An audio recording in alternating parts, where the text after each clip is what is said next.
Welcome to another Wisdom Wednesday. I was getting some wisdom this morning listening to Charlie Munger, old interview with him. If you don't know who he is, him and Warren Buffett built this awesome company called Berkshire Hathaway and just killed it in the market forever and ever and ever. Just so steady. And both those guys, when they talk, there's just a simplicity to it, okay? And Munger was talking a little bit about what it took to be successful over the long term. And he recited a poem, or at least a piece of a poem called A Man Named Kipling. It talks about being a man.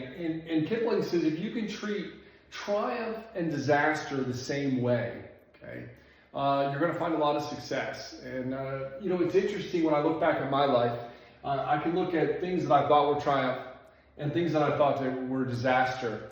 And they both had something to give me, and they both were disguised at times.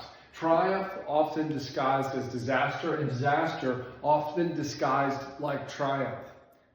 What do I mean by that? What I mean is whenever you feel like you're on top of the world, you're apt to make some of your worst mistakes, okay? Whenever you're riding high, you're going to miss the warning signs of the trouble to come. In disaster, there's a pause.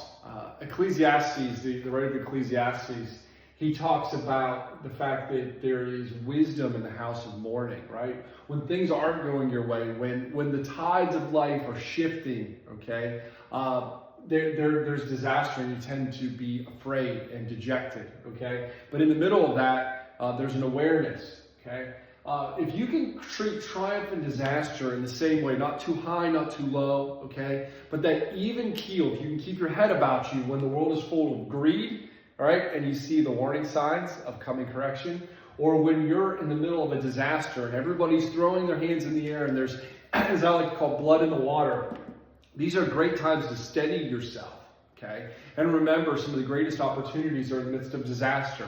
In your own life, time for inflection, time to realign your priorities, as well as in the market as a whole. When big bad things happen, like the Strait of Hormuz closing down and potential war and oil prices going through the roof, these are great times to look around and not lose your head. There's opportunities, and if you can ride both of these out, treating them the same, you're going to make great choices over and over and over again. Weather the storms, not lose your head, not sell out when things are going really bad and lose out on potential profit, and not buy too much when things are going really well and fall into a trap. So there's your Wisdom Wednesday. It comes straight from Charlie Munger, one of my favorite people to listen to.